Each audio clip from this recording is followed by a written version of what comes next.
May I play for food? The timid voice of a 12-year-old girl sliced through the elegant chatter in the lobby of the Continental Hotel. Conversations halted. Champagne glasses froze midair. Guests turned toward the doorway, where a thin black girl stood clutching a worn backpack to her chest. Her name was Amelia Washington. Her clothes were plain and slightly oversized, a striking contrast against the glittering gowns and tailored suits around her. But her wide, determined eyes were T-key fixed on the wealthy guests. They were locked on the Steinway grand piano gleaming under crystal chandeliers. "Where's security?" whispered a platinum blonde woman, clutching her glass tighter. The irony was bitter. This was a gala to raise funds for underprivileged youth. Yet the sight of an actual underprivileged child in their midst unsettled them more than poverty ever did. Amelia had spent the last week sleeping in shelters. Passing the hotel earlier, she'd overheard mention of the event, and something inside her told her she needed to try.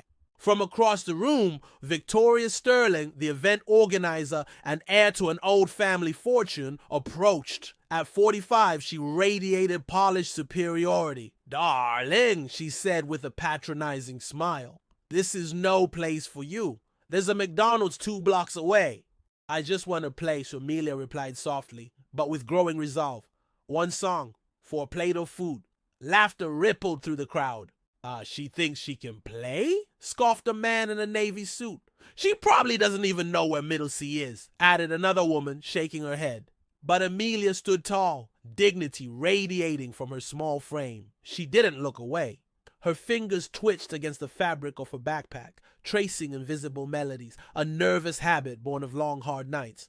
At the back of the room, Dr. Robert Chun, a renowned pianist and national competition judge, watched carefully. He noticed the way Amelia looked at the piano, not with curiosity, but with recognition. "Perhaps we should let her play," he suggested. "Isn't this event meant to support young talent?"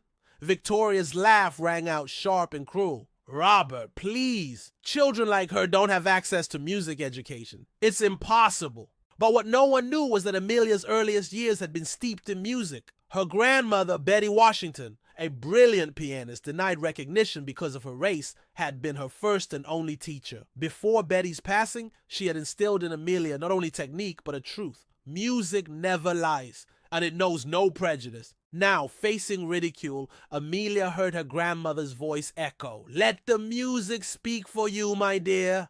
"I accept," Amelia said firmly when Victoria laid down humiliating conditions. One piece chosen by the guests, and if she failed, she would leave and never return. The piece chosen was Beethoven's Für Elise, marked as easy but deceptively complex to perform with true mastery. Amelia approached the piano. The room held its breath. She adjusted the bench with confident, practiced motions.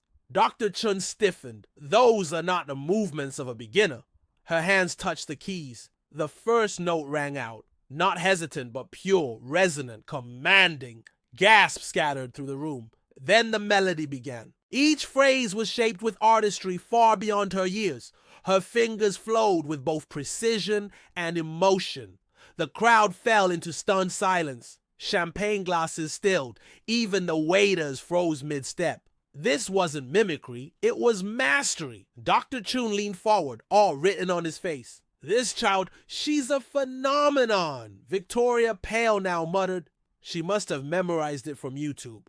But her words rang hollow. Amelia's playing wasn't a copy. It was storytelling. It was soul.